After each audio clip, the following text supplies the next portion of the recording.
Good morning, investors. We are the Reverse Dongle, and I'm Scott Mejia. I'm Reagan Martilla. Before we get started, I'd like to ask you how many of y'all own an iPhone? All of y'all? Do y'all have, is it above the 6? And do you have, the Apple earbuds? Yes. That come with it? Okay, well, I'm assuming you run into the same problems we run into, and our product is going to solve some of those. So, you grab your Apple earbuds, and then our dongle, plug it in into there, and then the aux cord would come out the end, so you can pass that around. With Apple's new enhancement to their technology, it prohibits us from using one of the old headphones into your phone. So they made a dongle, but what do you do when you can't plug your Apple headphones, the new ones, into a computer audio jack like this one, or an exercise machine to connect it to the TV, or one of the TVs on an airplane? So our biggest customer segments would probably be high school to college students who may need to use their headphones on multiple devices, and also travelers who may be going international who want to watch an in-flight movie, and people who go to the gym because on workout machines they don't have Apple headphone slots. In order to fix this problem, we're connecting a 3.5 millimeter aux cord to the end of an Apple Lightning port like you guys passed around earlier. We do not have any direct competitors, but we do have a few indirect competitors. Other brands of headphones, including Skull Candy, you can buy them from anywhere to $10 to $50. You can get old Apple headphones for about $29 and AirPods for about $150. The reverse dongle is the easiest way to listen to audio through your new Apple headphones that plugs into a 3.5 millimeter jack outlet. So our total accessible market was calculated by taking the population of Texas and dividing it by the percent of people who own an iPhone. And so the revenue from that would be $243 million, and we'd have to sell 12 million units. And our servable accessible market was calculated by taking the population of San Antonio and dividing it by the percent of people who own an iPhone. And the revenue from that would be $3 million, and the units would be 162,000. And our market share percentage is 0.62%. In today's society, social media is everything. So we plan on marketing ourselves through YouTube and social media apps such as Instagram and Facebook based on their large viewing demographics. So for our first year, the total revenue would be $65,000, and our net income would be $15,000. For our year 2, our revenue would be $72,000, and our net income would be $16,000. And for our third year, our total revenue would be $79,000. Our net income would be $17,000. And we are trying to perfect a prototype right now. And once we perfect the prototype, we plan on contacting someone to make multiple for us.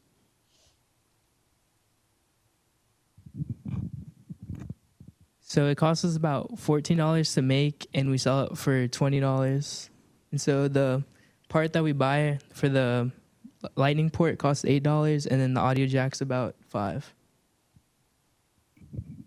We wanted to start off by making about 30 prototypes with these supplies that we have, and these were the cheapest ones that we have found. And in order to do this, we're asking you for $500, and we hope you enjoyed our presentation, and thank you for coming in today. And we hope that you'll want to help us with our product. Thank you.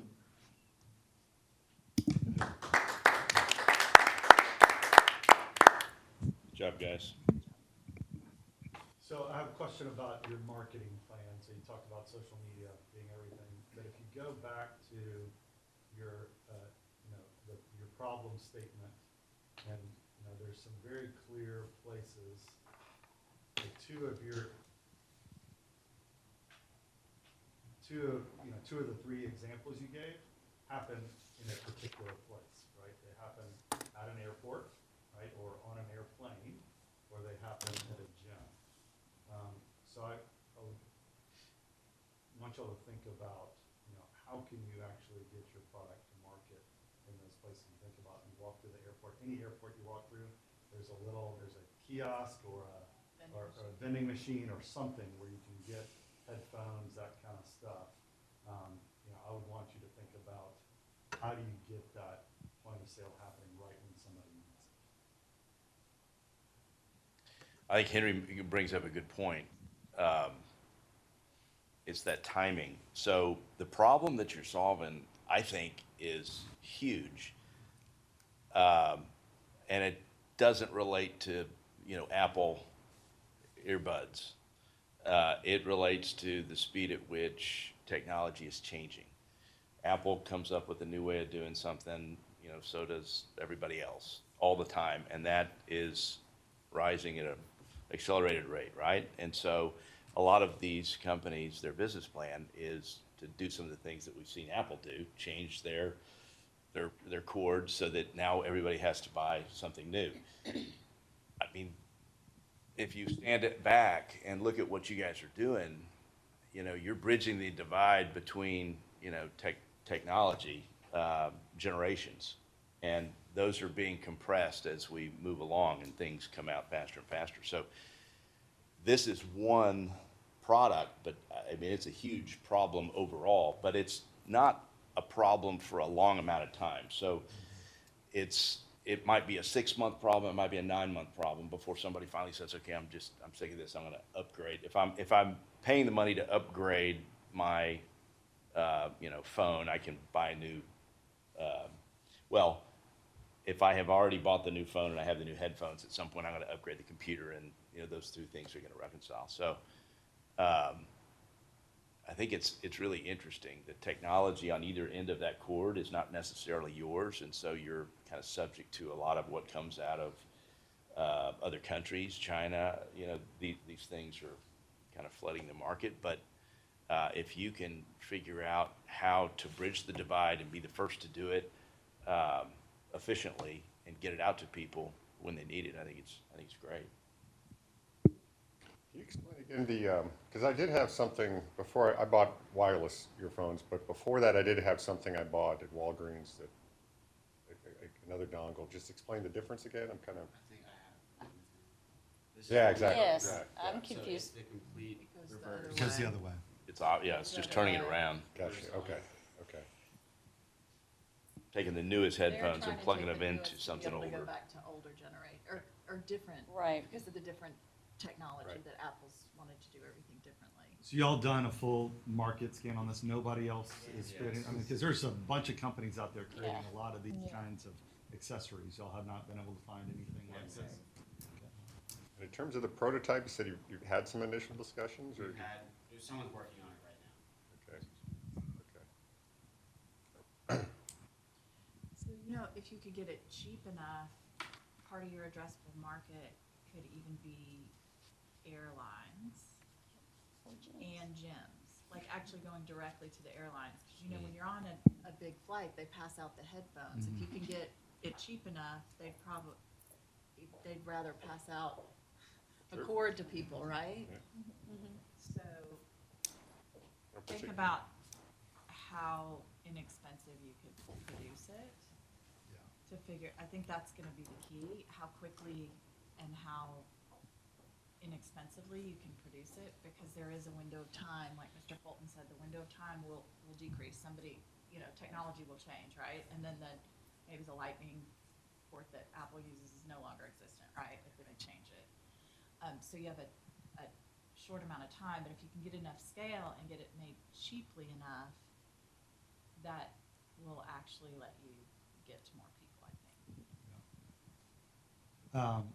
So I really think you'll need to think through how do you remain competitive for the long term, right? Because you may have the first one of these, but there are a bunch of companies out there who make these other things that have the factories, that have the know-how, that nobody ever thought about that before. We're going to start making those too, and can probably set up their factory to make them really cheap, really quickly, and already have the distribution network and all of that. So I think you need to think about that. How do you remain competitive in a very competitive space? How do you differentiate and create some protection? And also thinking about where technology moving is also going to be a competitive threat, right? We used to get on airplanes and there were no plugs or USB ports, and now we get on airplanes and it looks just like this. My guess is that pretty soon, most people are going to be going to the Bluetooth headphones, and that treadmill and the seat back is also going to have a Bluetooth connection that the laptop already does.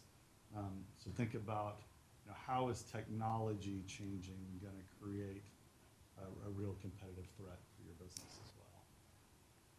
And maybe how can you cut things out? Like, do you need the cord? You've got money in both of those little adapters, right? And a cord.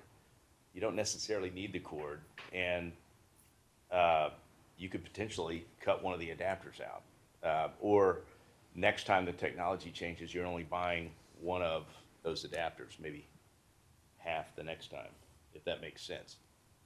The two snap together, and I think if a it changes again, long-term, you're yeah, changing it. a long-term plan on how you're going to stay relevant and with the new technology, because it's definitely changing fast. So I think that's a big thing. And have you looked into a patent? Who met with the patent? We talked to a patent agent, and they had said that I can't remember what the patent's called, but he basically had said that other brands could come out with our product, but it just couldn't look like ours. Okay, So that was what we discussed with him. okay.